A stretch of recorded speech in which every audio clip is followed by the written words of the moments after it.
Thank you, Mr. Chairman. Mr. McDaniel, the Democrats have said there's no crisis, no emergency on the southern border. In your judgment, in your, I think, 20-some years of experience, is there an illegal drug crisis, illegal drug emergency on our southern border?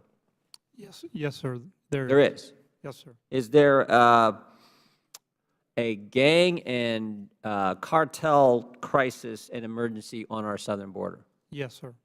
And is there also a human trafficking crisis emergency situation on our southern border? Yes, there is. So there is, all three. Yes, sir. We got a drug emergency, we got a human trafficking emergency, we got a gang and cartel emergency on our southern border. Mr. Carroll, is there a drug crisis emergency on our southern border? Yes, sir. There's a drug crisis in our country, and all of the drugs that are here are coming into our country. The fatal drugs are coming from overseas, Mexico, China.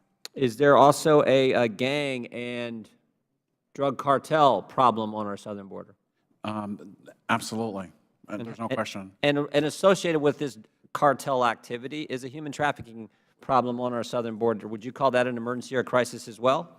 And they're absolutely related, because these traffickers, who are just completely morally depraved, will trade anything. They'll trade in drugs, they'll trade in weapons, they'll trade in children, they'll trade in human lives. We got two experts here today, Mr. Chairman, on our panel, two experts with experience in this area, one 20-some years in law enforcement, who says there's a drug crisis emergency, there's a human trafficking crisis emergency, there is a gang and cartel violence emergency on our district, or on our southern border. Let me go back to another point that was raised earlier. One of the earlier members, I believe it was Ms. Wasserman Schultz, said 90% of drugs captured are captured at ports of entry. And Mr. Higgins disagreed with that. But let's just assume for a second that Ms. Wasserman Schultz is right. Mr. McDaniel, does it surprise you that drugs are captured where there's actually law enforcement personnel? No, sir. No surprise at all. That's kind of common sense, isn't it? Yes, sir. Like, wow, we're actually capturing drugs where there are law enforcement personnel at the ports of entry. But we're also capturing some where there aren't ports of entry, and my guess is, call me just some common sense guy from Western Ohio, my guess is a lot of drugs are moving across the border where there aren't any good guys to stop them, right? That's correct. Yeah. And hence the reason we need a barrier, hence the reason we need some kind of border security wall to help with that situation, to deal with this crisis that's all over our country, as the Director points out. Would you agree with that, Mr. McDaniel? I would agree with that. It's just good common sense.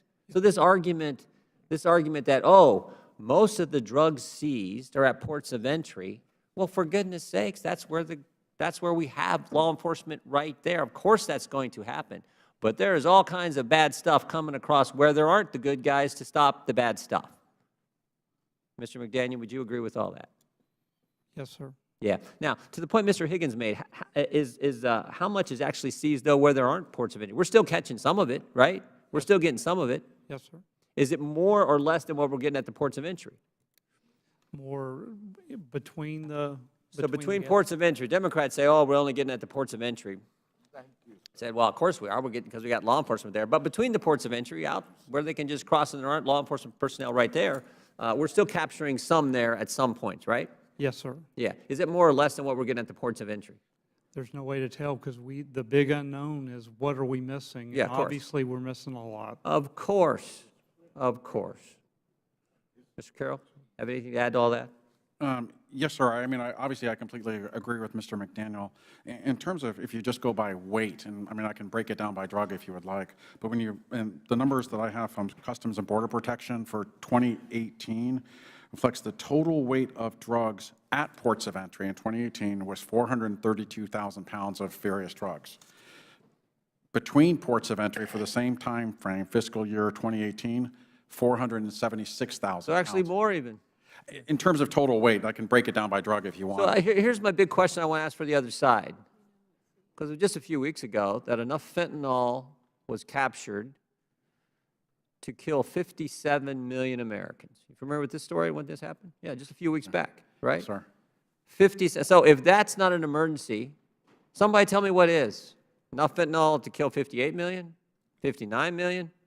I mean, how bad does it have to get before we actually say this is an emergency? For goodness sakes, we got the 2 experts who said it's an emergency on illegal drug trafficking, illegal human trafficking, and of course the gang and cartel violence. It's an emergency, and there's no way around it. Let's do everything we can to deal with the problem. Again, I want to thank you all for being here and for your fine testimony today. I yield back.